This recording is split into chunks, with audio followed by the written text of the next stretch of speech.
I made a short film by myself and this is how I did it. Luckily I remembered to film all the BTS footage because I'm sure this video is going to do a lot better than the actual short film. So let's get right into it. So I forgot to record the part where I took out the light and the tripod. Not that you needed to see that. I didn't really have much of a plan going into this because I didn't storyboard or write down anything or really do any sort of planning. And the first shot that came to mind was a tilt shot coming from the ceiling down to parallel with the ground.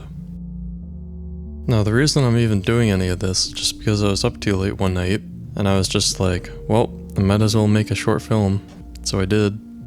The idea I started with was just being afraid of the dark part of the hallway. Whenever I go across the hallway to go to the bathroom, I have this weird feeling that something could be there. And that's what I decided to make the video about. After I got the camera set up, I started working on the lighting. I wanted to recreate the lighting that was already there, but bright enough to be properly exposed at a reasonable ISO. First I had to figure out my aspect ratio. I started out with 21:9, then 4:3, and eventually I just settled on 16:9. I got the intro shot by tilting the tripod up and then letting it slowly tilt back down. I slowly tightened the tilt locking knob until it was at the right position. For some reason I was playing with the spotlight mount. After I'd already filmed the intro shot, I ended up turning it off.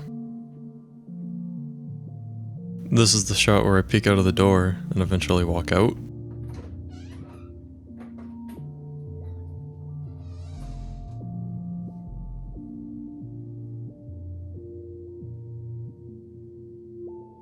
Originally I was going to use this shot as the opening shot that came right after the pan down.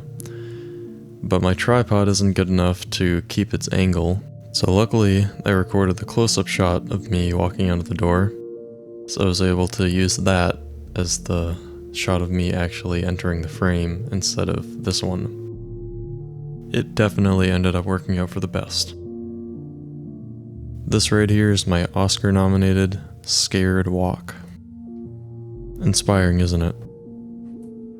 Here's the most interesting part of making a short film, just moving the camera to another spot. As you could see right there, I actually figured out how to skip time. I came into contact with a golden arrow at some point off camera. Gave myself just enough time to use a shot with me not in the frame, and then a shot where I was walking through it. Walking a bit more normal in this shot, but it's not that big of a deal. I doubt most people would notice. I know my room's a mess, just ignore it. Never really noticed how beat up my door was. I was trying to go for a more German expressionist lighting, which you'll see here and a little bit later. My goal with this shot was to pull focus as I leaned closer to the camera, so I stayed in focus, but I ended up pulling focus in the wrong direction. Didn't really matter in the end. Let's just call it an artistic choice. Here I'm setting up for the angle where I'm pissing my pants, screaming in fear. Always want to make sure you have some lead time for last minute decisions. Putting my world-class acting skills on display right here. I know, impressive stuff. Here I'm subconsciously deciding whether I need my flashlight or not, even though there's a light blasting in my eyes right there. Now what I was actually doing was setting up for this shot, where I make my terrifying face and sprint at the camera full speed. Now what I was really doing was considering what life choices led up to this point. And here's what the shot ended up looking like. Making good use of the Rotobrush tool and the Puppet Warp tool, and After Effects of course. And here's what the run looks like at normal speed. Now I know what you're thinking, but I actually can't transform into a cryptid. Now we're gonna get into the more technical parts. Well, I don't really know if they're technical or not, but the video editing, the VFX, and the sound design. This is what the entire edit timeline looks like. There's really no point in making it more complicated than it needs to be. I finished the edit in about a day of infrequent work. What took the most amount of time were the sound effects. Originally I was going to do all the sound effects in DaVinci, but it was kind of clunky for the amount of sound effects and tracks I wanted to use, so I ended up using Reaper. We'll come back to that. This is what the original VFX for the running scene looked like.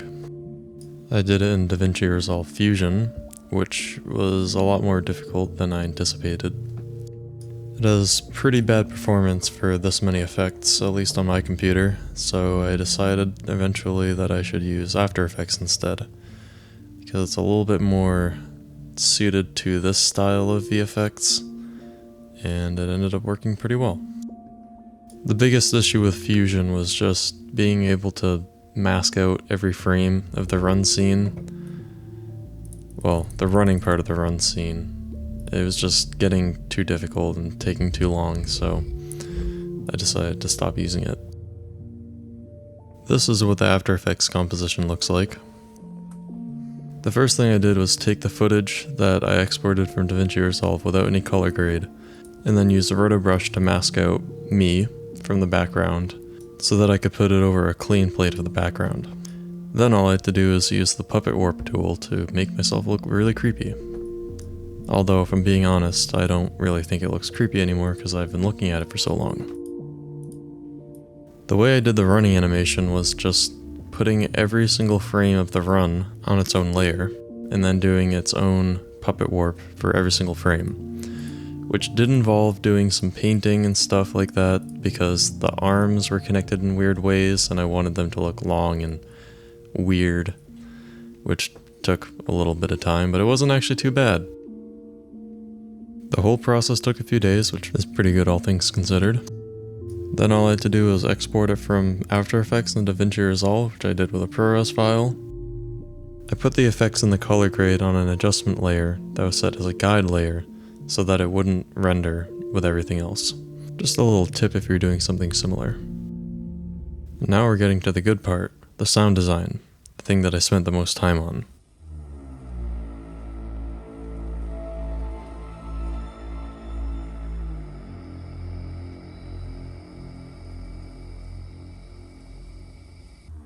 I made the main intro sound in Cardinal, which is a fork of VCV Rack, which is a modular synth simulator. The cricket sound effect is just something I recorded out a window one night with my Zoom H6. I used a mid-side processing VST to give the impression of the sound being behind you. Whether it works or not really depends on your headphones or speakers. The door squeaking sound effect was actually recorded in Vermont at my aunt's house. The doors were extremely squeaky and I just knew at the time that I would need them for something. I panned the sound effect to move around with the door's movement, but I doubt anyone would really notice. It just makes it sound a little bit more dynamic. The rumbling sound effect that you keep on hearing was made in Phase Plant, but it could really be made with any synthesizer. To get the footstep sound effects, I just dangled a Shure SM57 down at my feet and just walked on the same carpet in the hallway. The only reason it sounds remotely clean is because I have a fat head on it.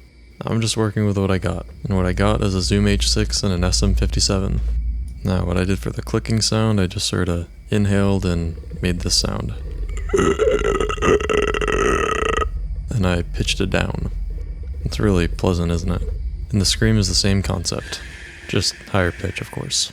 But yeah, all the sound effects are mine. The only thing left are the end credit sounds, which I don't really need to break down because it's the credits, but I'm pretty proud of it, so I might as well.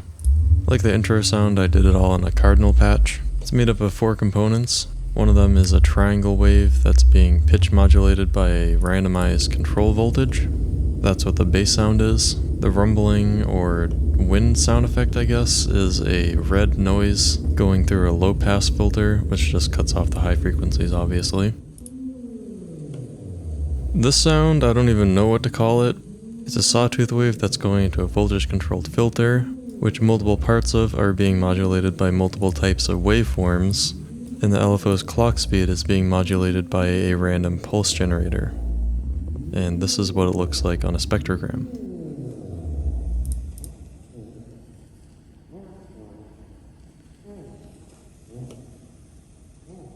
The last sound might look more complicated, but all it really is a sawtooth wave going into a voltage controlled filter, which has a few parameters being changed by random control voltages. It's then run through a complicated looking envelope generator, which is triggered by another random pulse generator. And this is what all the other sound effects look like on the spectrogram, because I forgot to show them when I first started recording. Oh, that's about everything that I can remember, at least. If you want to watch the video, you can watch it right here. Right here. It's going to show up right here. Watch my video. Watch my video. Watch my video. Watch my video! It's right here. Just watch it.